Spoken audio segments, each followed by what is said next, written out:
This is Leisha Holmes, and I'm your host on the Recruiters Recruitment podcast, brought to you by Hoxo Media. And I'm really thrilled to be joined today by someone who has been in my network for, I dread to think maybe almost even 20 years. This is Dan Cornwell, who is the founder of SPE Resourcing. Do we actually go back that long, Dan? Is it that long since I met you? Yeah, I think it's 17 years. Long. So yeah, it's quite a while. Although I have been in recruitment 22.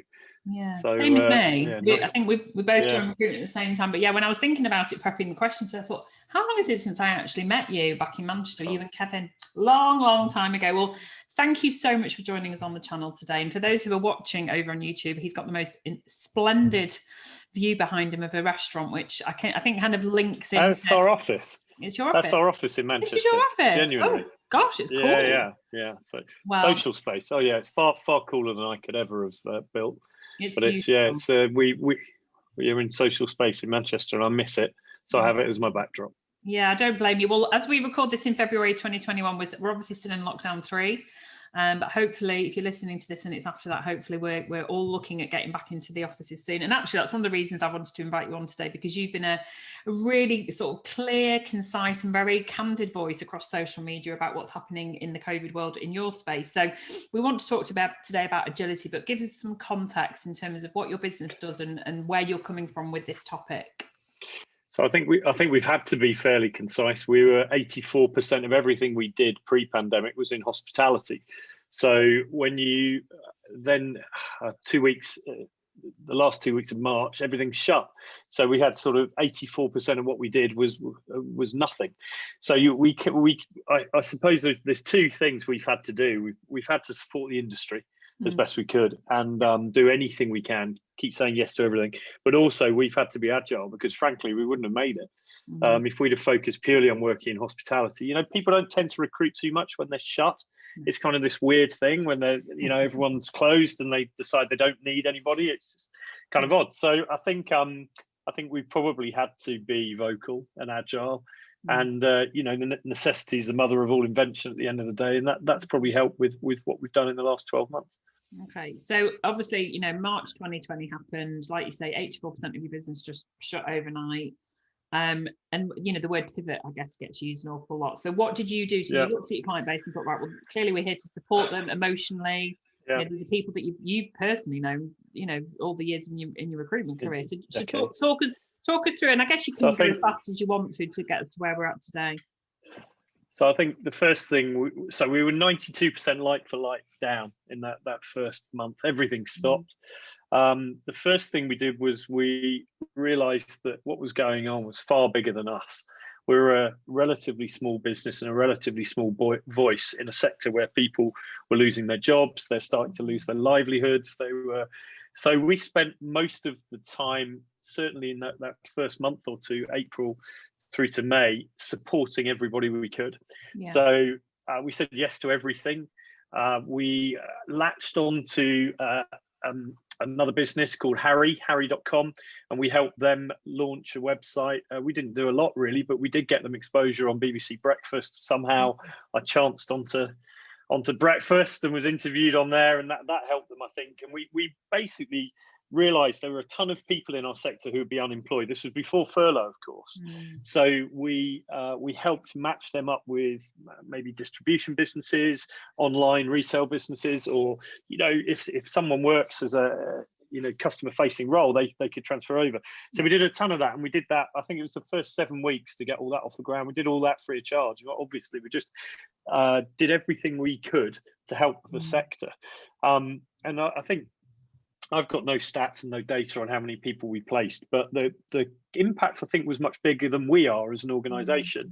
We're an SME at the end of the day, but the reach was felt, I think, and we're still getting feedback now from people saying, "Oh, I remember you doing all the good and all this." So I think we did it because it was the right thing to do, but I think it set the tone really for what then sort of moved on. So the next thing we did, we formed a WhatsApp group, or I formed a WhatsApp group with all our competitors, which people might think is a bit odd. There are a few people who didn't want to join, but that's their shout at the end of the day. But it was really good. It was really supportive. It was great to hear other recruiters going through. Yeah, it wasn't great to hear them going through what we're all going through, but it was a really really supportive little group of It's people that were all focused reassuring. on just You're all not the only succeeding. person. Yeah. Definitely. Reassuring, but also great. There were some really wise heads in that group. A guy called Peter Mm-hmm. Burgess, who you may know, who's been around probably 10 years longer than me, but he's a very wise head. And I really appreciated his support. I think we were support for some other people, and it was just great to bounce ideas around from other people. So I think, in all seriousness, then it got into summer and things started to reopen, and hospitality picked up a little bit, and we did pick up some briefs in that. But by that point, we'd launched an interim business. Yep. So we spent a huge amount of time asking clients how we could stay relevant. What would you do if you were me? What can we do? You're not going to use us. If you and me, what would you do? So I think the feedback, there were two things. One, which was short-term hires. So we launched an interim business, built the website, built the business, and launched it in 3 weeks. That was quite good fun. And then we also looked at all clients who were what I would call a degree of separation away. So they were either in functions that we didn't do any recruitment in.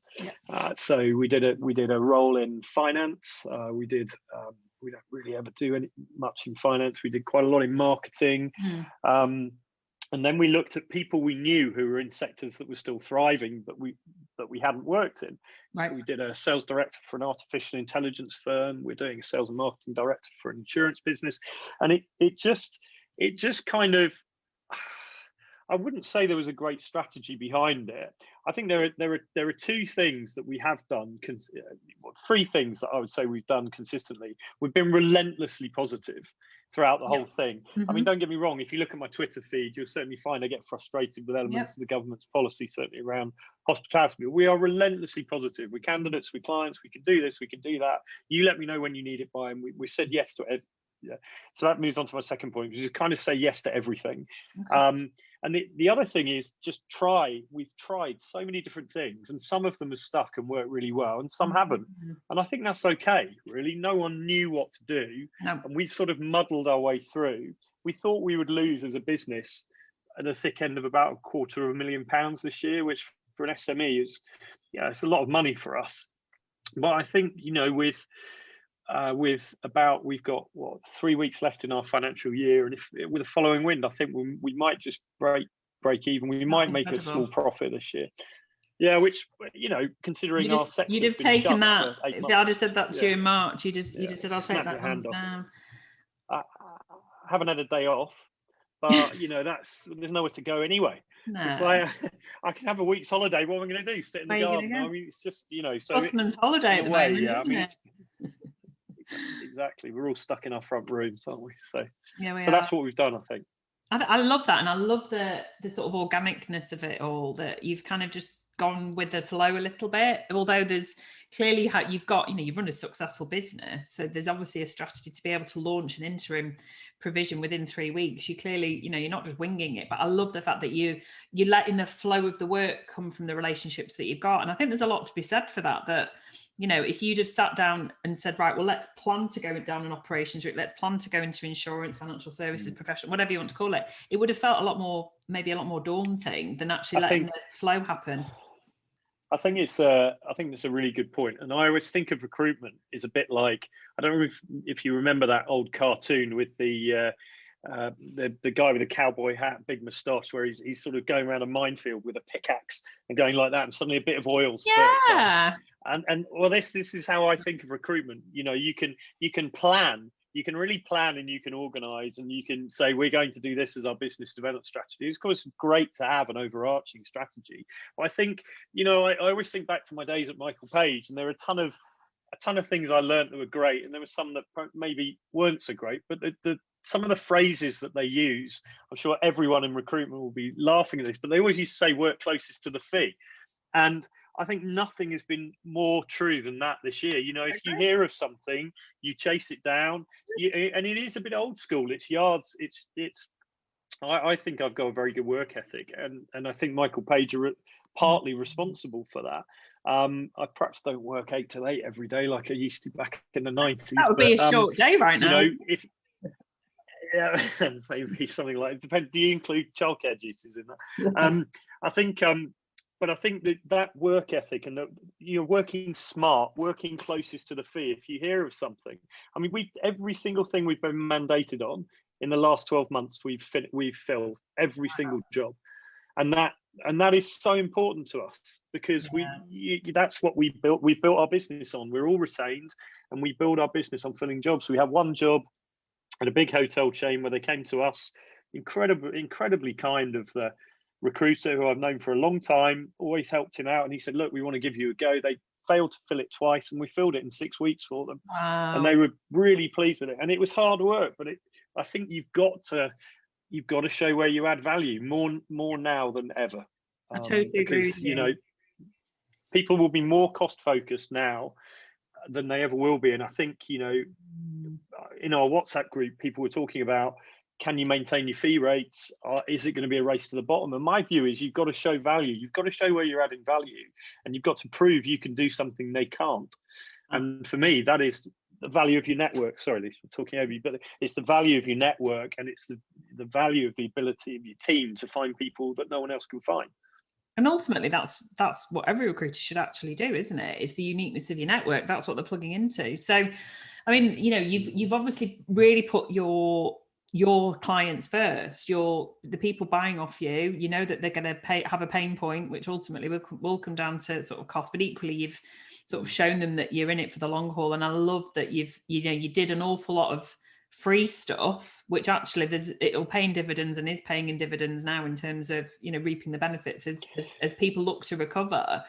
So what your client base, I think that's oh no, sorry, I was just going to say, I think that's about footprint though. I think that's about, you know, I'm not Steve Ingham at Michael Page. I don't have that reach of 5,000 people or whatever they've got worldwide. But what I can do is I can ensure that we can have a disproportionate effect on the lives of people in our sector. Yes. Now, I've always felt like that. But I think in a pandemic, you can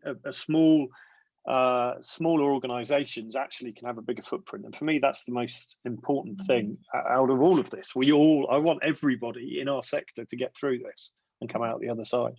Yeah, the sense of your collaboration is unbelievable, and you know, that community that you've created, I think that is a tremendous message to any recruiter that hasn't done that, because you are much greater and much more powerful together, and you know, you can enhance that sector. And I think, you know, for leaders in your sector particularly, that must be, you know, very reassuring to them, you know, to use that word again. So in terms of your clients then, they've obviously had to be agile. You know, if we look at what's happening on the high street at the moment, what's happening across hospitality, are there any lessons that recruitment leaders can learn from what your sort of boards are doing across hospitality that you see as best practice? Yeah, I think so, and I think we've taken on quite a lot of those, because I think you've always got to listen and learn. So I think the first thing is the obvious one, which is how well they've managed cash and how well they've prioritized where they're spending. And I think we've been exactly the same. We, you know, I wouldn't say we were prolific and we spent huge amounts of money, but we, you know, being an SME, we were always looking at where we spent money. But now more than ever, you know, if there's not a clear return for that investment, then, you know, if you're spending £5, make £6 back, or don't do it. And I think that every hospitality business and every retail business, they're incredibly cost conscious. So one, that's pretty obvious. I think the other thing that I've really taken from the best leaders is communication. So how internal and external communication. So the best businesses and brands have communicated brilliantly to their customers, and they have explained what's going on in their businesses, and we'll welcome you back. This is how we'll do it. Their newsletter, the tonality. If you look at someone like Hawksmoor in the restaurant world, they have communicated brilliantly with their customer. So I think we've tried to do that really well as a business. And I'm quite proud of how we've communicated our message to our clients and our candidates. I think the other bit for me is internal comms. So if you look at some businesses that have been completely devastated, they've whole teams are on furlough. So if you look at some of the big managed pub operators, currently their entire marketing teams are on furlough. And I mean, when I say the entire team, I mean literally every single person, 60 people are all on furlough. All the operators are on furlough. So they are, you look at Green King, you look at M&B, you look at some of these really big businesses, the leadership there, Nick McKenzie, Phil Urban, they have been fantastic at keeping these teams of people engaged, motivated, and informed as to what's going on. And that doesn't mean that they've sugar-coated anything. Mm. They've been very honest with what's happening in their sector and their organization. But they have kept people engaged. So we've tried to do the same. You know, we're not perfect, but I think we've been very supportive of our team. I think we've checked in regularly. We've understood that various members in our team have younger kids, frankly, that are at home now, and you've got to catch them when you can. You've got to sort of plan around that, and meetings move if maths doesn't go well first thing in the morning. So I think you've just got to be accepting that everyone. A great analogy I hear, you know, regularly is, you know, not everyone's in the same boat, but everyone's on the same ocean, just in a different boat. And you've just got to be respectful of that. And we can't control what's going on around us, but we can support all of these people. I think the final thing, just to your point about what leaders have done really well in our sector, is innovate. They've been astonishingly innovative. You know, from the at-home meal kits, the box kits, the cocktails through your door, all of the, you know, these are comes out, and then they're not massive revenue streams. They're not going to make they're good revenue streams. They're not going to make a huge amount of money, but it keeps the brands relevant. It probably helps them get towards break even, and it keeps them in the mind eye. And, you know, I mean, you follow me, we follow each other on social media. I have a date night every Saturday with my wife where we have a lockdown meal. We make a big thing of it. And it's important for me, not just because it's nice we have a night where we'd normally be out and we're doing something, of course, but it's important for me to show faith in the industry and what they're doing to innovate, because my entire business is dependent on them being successful. And so I feel that I owe them that, and I want to show them that I care about their businesses. And as a consumer of their brand, what they've done is they've created brand loyalty. Yeah, doing that. And correct. I do follow you on Twitter, and for anyone that's following Dan, that you'll see the delicious food that you do cook every weekend with your wife, which is wonderful to see. It's not always brilliantly cooked, I'm afraid. You know, the pictures look nice. We're not going to share bad pictures, let's face it. But I think everything that you've said there is interesting, because I think in terms of thought leadership, if I was to summarise in one word, having done, I think, well, up to the end of January, we've done 50 podcasts with all leaders from all the way across the industry. It's the word communicate. That is the key to ensuring you're in a position to survive, but also then thrive, which ultimately is what I want this podcast to be for Aspirational people to think, what do I need to do to ensure that whether it's my business or my team or my own desk is in a position to sort of perform well as we come out of lockdown and look at recovering. So that leads me on very well to the next question, really, which is, what would you say to your peers and fellow recruiters, not just in your sector, obviously across the markets, to ensure that they are positioned now for, will it be a bounce back? But let's say bounce back when we come out of lockdown. What do they need to do right now? I don't know whether it's something you can just switch on right now, or whether it's something that you kind of has to be intrinsic in your DNA. I'm not sure. Yeah, I mean, it's a good question. I think it is about what you've almost done before, and how you are as people and as an individuals. Everyone has the be kind mantra, and I think we have a different one. And I don't know whether, am I allowed to swear on this? Yeah, of course you are. Let me do a swear. We have a little picture. We have a picture by my front door, and obviously I'm seeing my front door a lot at the moment because Amazon here every day. And it just says, don't be a dick. And it's a little picture of a little rabbit holding a flower. It says, don't be a dick. And we bought it in an art fair a few years ago. And I think we put it up by the front door so that the kids see it all the time, and we see it all the time. And I think it's our version of be kind. So I think it's pretty simple, really. Just really listen, have an understanding of what everyone is going through. I think I heard horror stories from some of my clients where people are ringing them up and going, got any jobs? And they're like, I've just made 500 people redundant and we're just shutting all our sites. And, oh yeah, but I've seen you got this job. Can I work on it? For me, it's having empathy and it's having respect for other people's journeys. Yeah, I mean, it's just horrifying. Yeah, I mean, and I think my face is literally on the floor that anyone gone through this last year and rung a sign up and asked if they've got a job. It's shocking. Honestly, it's just, you wouldn't believe it. I think I think what you can do now is more about my philosophy on recruitment, which is don't be a dick, be kind, and listen, understand what people are going through, and be supportive, and do anything you can to help.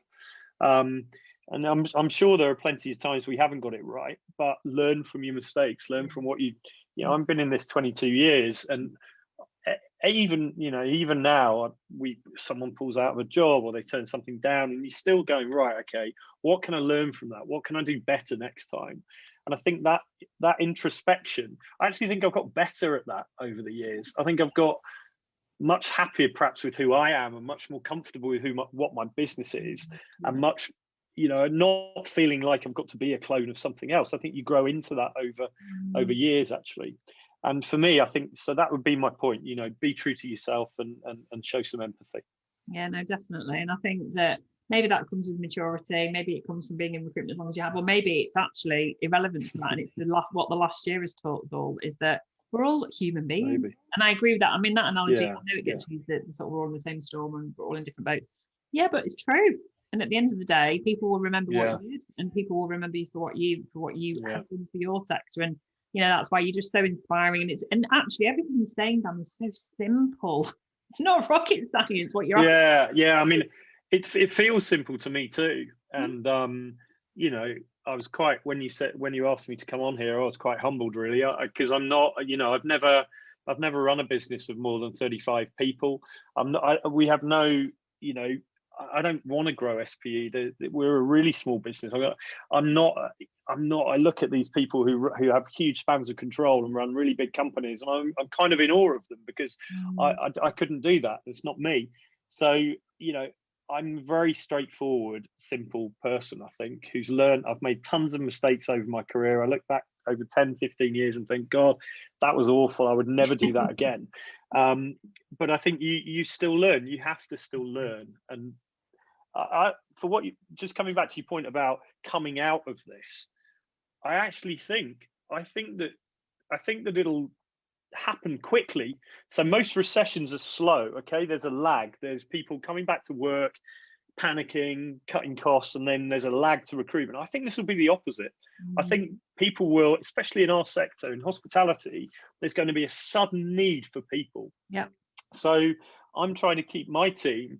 I'm trying to say to them, I know it's tough, it's crap, the next 6 weeks is going to be awful, everything's shut. I said, but it's going to rebound, and when it does, you've got to be ready, because it's going to be crazy. And so I think it will. I think it will bounce back really, really quickly. I'm very confident. I agree with you totally, and you absolutely deserve to get all the karma reward for doing all the amazing things that you've done. And I asked you to come on because you are a really positive, honest, candid voice on social media. And I think that personally, as someone who advocates the recruitment industry and I look for the best people, you are a truly aspirational leader. And it doesn't matter about size of team. It's about how you operate and how you orchestrate that. And it's just about being a real person. So who've your standout voices been? Who've the people that you've found aspirational on social media? So there's a few that I really rate in the sector. In recruitment, but they're mostly people who I don't know a lot about the bigger businesses and what they do. So when I look at voices that I listen to regularly, you accepted, obviously. I can't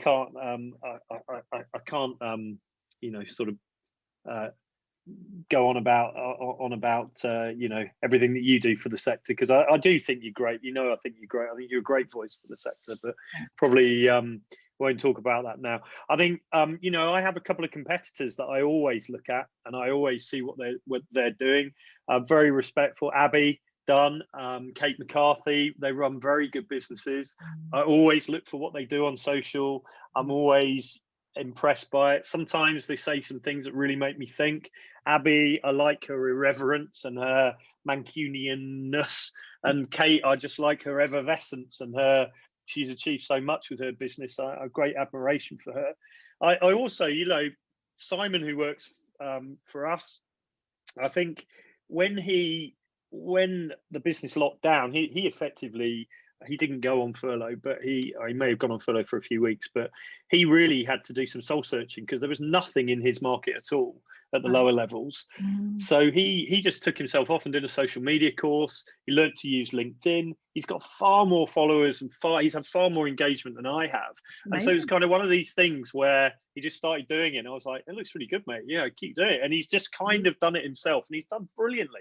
So, you know, I know he wouldn't like me for saying it really, because he's quite shy and a bit humble, but I think he's done a great job with his social media, and I always look for his posts. And Mark as well, who works for us, he's done a grand job with his too. So, and I think, go on, sorry. No, so great. I love it. I love the fact that, you know, the two sort of the Abby Dunn, I think, is hilarious. I think she's brilliant, and we've got a lot of common connections. And Kate's actually been on the podcast, and Kate, I've known Kate a very long time. I think I've known her as long as I've known you, and she, like you say, effervescent and, you know, very similar values to you. So I think it's great that you sort of look out to them for collaboration. But I love that you've talked about people in your team and, you know, that sense of self-development, and, you know, just think about where they're at now. Those two, is it Simon and Mark, you just said, you know, they're going to springboard now. Their market will give them back what they've been giving. So that's brilliant. Excellent. Well, you know. And they've grafted really hard, and I think they will reap the rewards. There's no doubt about it. And we're close to a couple of projects at the moment, and if they come off, they'll be busy for weeks and months. So yeah, it's good. But I'm in much admiration for what they've done. Yeah, well, that's brilliant to hear. So do you think we're about to hit the roaring 20s, and that's what everyone's saying in your sector? Yeah, I do actually. I really do. I feel bullish, and I get really wound up with negativity. I put something on my social yesterday. I got 110 likes. It's like, I'm not very good at this Twitter thing, so that was a big thing for me. But I get fed up with people posting relentlessly negative stuff. I just think, God, Jesus, if you feel like that, great, keep it to yourself, but don't drag us all down. You know, we're getting one piece of news like this every day, and have had for 10, 11 months now. Just don't want to hear it. You know, I'm going to say my little positive stuff. Don't be a dick. Yeah, don't be a dick. Precisely. I think it's going to be on my headstone. That. No, it's going to be the name of this podcast. You do know that, don't you? That's what we're going to call it. It's well, see, it's funny because my family motto, and we've got, like, you know, the light boxes we have got, and it says be kind, but I'm absolutely going to go and change that now. And I'm going to put in a little asterisk for the I in the dick, so it doesn't offend anybody. I'll send you a photo of the picture. But yeah, don't be a dick. It's I think that's kind of it, really, isn't it? If you can do that in your life, if you can go through your life not being a dick to everyone you meet, it's kind of.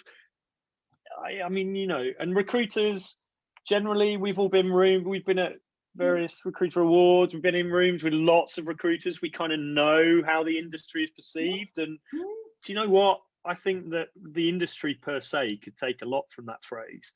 And I think that, and I actually think it's changed a lot. I think it has changed over the years. And I think people are realizing that, you know, they don't have to be a dick. You know, you can be yourself and empathetic and help people. Well, I think it's true to be said that you are genuinely one of the nicest, kindest recruiters out there. And as one who's always sort of believed that's how you should be in life, because that's the way I was brought up by my mum and dad, to be kind to people. And, you know, it definitely wasn't don't be a dick. But I do think it's a brilliant mantra for life and for recruitment. And I think it would just make the whole world a much better place. So as I knew you would be, you've been a wonderful guest, Dan. And, you know, for anyone who wants to follow him, definitely the place to follow Dan is on Twitter. He's very funny and great photos of food. But obviously, you know, we'll make sure all the links are there for your business as well. And we wish you prosperity, good health, and roaring success as we come out of lockdown. And thank you so much for joining us. Thank you. Thank you. And thank you to you too, Leisha. You've been such a beacon for positivity. I mean this sincerely. I you know, she's not paid me to say this, but you have been a real beacon for positivity in the sector too. And I think that, you know, that is really needed. And I think we all rub off each other. So I think that's great. I think that's, you know, at the end of the day, I'm very grateful for everything that I have. So I have nothing to moan about. And it's as simple as that. So, and I think you know, we have to take positives from every day. Thank you so much, Dan. That means a lot. No worries. Thank you.